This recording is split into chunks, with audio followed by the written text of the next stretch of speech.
देखिए जो परमाणु बम गिरता है, परमाणु बम एक्चुअली खतरनाक नहीं होता है। रियल में अगर आप देखेंगे तो परमाणु बम एक प्रकार का प्रदूषण है, एक जानलेवा प्रदूषण है। वो जहां फैलता है, जहां गिरेगा, वो बस 5 किलोमीटर के एरिया में डायरेक्ट डैमेज करेगा, इससे ज्यादा नहीं। पटना पे गिरेगा ना तो पूरे पटना की बिल्डिंग भी नहीं गिरेगी, जिस एरिया में गिरेगा उसके सर्किल में 5 किलोमीटर के एरिया में ले जाएगा। तो जहां परमाणु बम गिरता है उसके 5 किलोमीटर के एरिया में डायरेक्ट ये ब्लास्ट करता है, क्योंकि जब ब्लास्ट होता है ना तो बहुत ज्यादा मात्रा में हीट निकलता है, गर्मी, आग लग जाती है। और जब कभी भी तेजी से कोई चीज जाता है तो वो हवाओं को क्या करता है, ढकेलता है, और ये हवाएं शॉक वेव का रूप ले लेती हैं और बिल्डिंग को क्या कर देती हैं, गिरा देती हैं। यहां तक में इसका जो मतलब खतरा है वो उतना नहीं होता है। मेन इसके बाद काम करते हैं एक्सरे। क्या करता है, एक्सरे। एक्सरे का काम होता है, ये क्या करता है, जितने छोटे मोटे चीजें सबको छेद देता है। हम लोग की जो बीमारियों की जांच होती है, हड्डी में छेद सुराख तो नहीं है, या दांत में कहीं होल तो नहीं है, या सोना चांदी में कहीं बीच में छेद तो नहीं है, हीरा लिए हैं कहीं बीच में छेद तो नहीं है, इसकी जांच के लिए किसका प्रयोग करते हैं, एक्सरे। तो वो एक्सरे 6 रोंटगन का होता है। जबकि अगर हमारे ऊपर डॉक्टर 20 रोंटगन का लगा के कहेगा सीना का एक्सरे करना है तो नुकसान कर देगा, हम बीमारी पैदा कर सकता है। इससे 250 रोंटगन का निकलता है। इससे एक्सरे कितना निकलता है, 250। आदमी यहाँ खड़ा करेगा ना तो मांस उड़ा देता है, कंकाल बच जाता है, इसे झड़ जाएगा आदमी उठाएगा, अरे चचा कहाँ गए, समझ में गया, उड़ा देता है। इसका बाप आता है इसके बाद गामा किरण। कौन सा, गामा रे। ये तो ससुरा तनी सा बकस भी देता है, एक्सरे हड्डियों को नहीं छेदता। गामा की भेदन क्षमता सबसे ज्यादा, मार देता है कहां पर, दिल गुर्दा सब छेद देता है।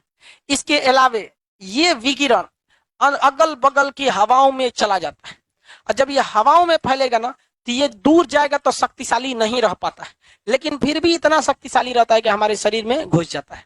और हमारा शरीर जो है वो कोशिकाओं से बना है, और कोशिकाओं में क्या है, डीएनए है। क्या है, डीएनए।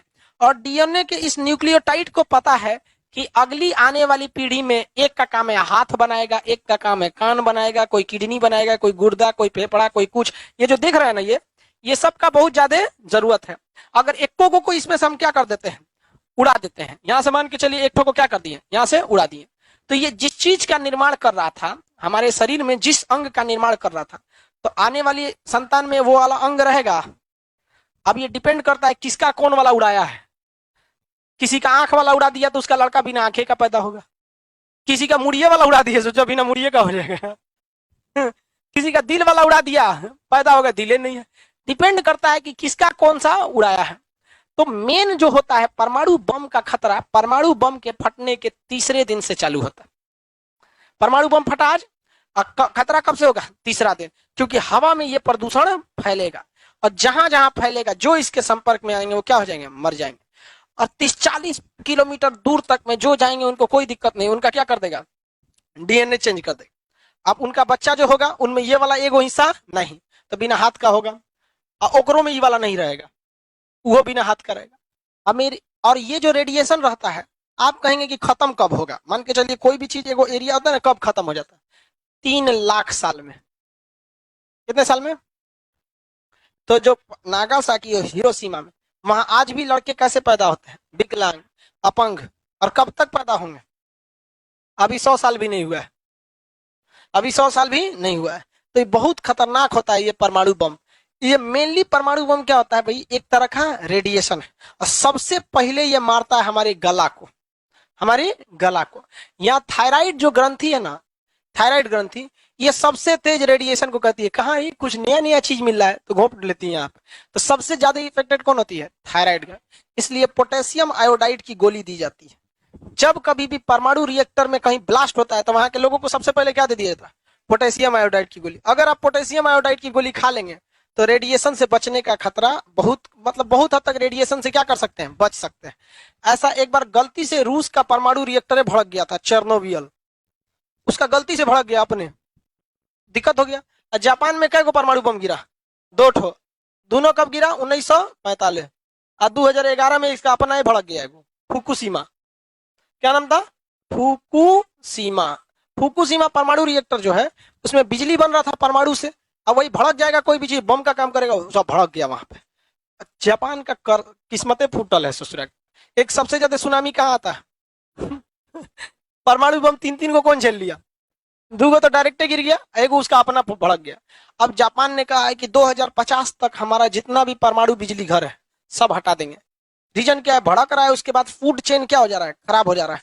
इवन कि वहां जो पेड़ पौधे भी उगते हैं ना, वो भी पेड़ पौधा भी विकलांगी होता है। आम फलेगा गुठलिए नहीं रहेगा, चाहे खाली गुठलिए हो जाएगा। छिलका है अंदर, गुठली है, गुद्दा का पते नहीं है। आम निकलेगा, पत्तियां नहीं है। सब चीज डिस्टर्ब हो जाते हैं। तो परमाणु बम जो है ना, वो डायरेक्ट उतना नुकसान नहीं करता है जितना इनडायरेक्ट करता है। वो एक तरह का क्या है? रेडिएशन है। और इससे भी खतरनाक होता है हाइड्रोजन बम। लेकिन वो उससे प्रदूषण नहीं होता है। अगर यहाँ परमाणु बम मारेंगे ना तो 5 किलोमीटर डैमेज करेगा, हाइड्रोजन बम मारेंगे तो 20 किलोमीटर डैमेज करेगा, लेकिन बस उतने भर। उसके बाद उससे रेडिएशन नहीं निकलता है। तो आप बताइए, आपको अगर मौका, अगर मान के चलिए आप कहीं मौका मिले तो परमाणु बम मारेंगे कि हाइड्रोजन बम? हाँ, मारो परमाणु बम यहाँ पे सीधे यहाँ। तो कहेगा कि खतरनाक कौन होता है? शक्तिशाली हाइड्रोजन बम और खतरनाक परमाणु बम। शक्तिशाली, इससे भी खतरनाक होता है नाइट्रोजन बम। वो खाली जीव जंतु को मारता है, मारेगा ना तो ऑक्सीजन गायब कर देगा। टेम्परेचर बढ़ा देगा, ऑक्सीजन गायब कर देगा, खाली आदमी मरेगा। यहाँ पे अगर नाइट्रोजन बम मारेंगे तो खाली हम लोग मरेंगे, कैमरा चालू रहेगा, खान सर लाइव। रुक रहा का मतलब है ऑक्सीजन से, समझ आएगी नहीं? सांस उस लेने की क्षमता खत्म कर देता है वहां पे। कोरोना कैसे है? केवल आदमियों को मार रहा है। सेम वैसे ही कौन बम है? नाइट्रोजन बम। तो ऐसा जगह अगर किसी का जमीन कब्जियाना है तो कौन बम मार दीजिए? नाइट्रोजन बम। पाकिस्तान के लिए आप लोग कौन सा सोचे हैं? हाँ, नाइट्रोजन बम। रीजन क्या है कि कानून कहता है कि अगर कोई व्यक्ति मर जाता है तो उसकी संपत्ति उसकी हो जाती है, जो उसका मतलब उसके पिता दादा उसकी हो जाएगी। तो परमाणु अगर नाइट्रोजन बम मार देते हैं पाकिस्तान में, कोई बचेगा नहीं। तो जमीन किसका होगा? बाप का उसके।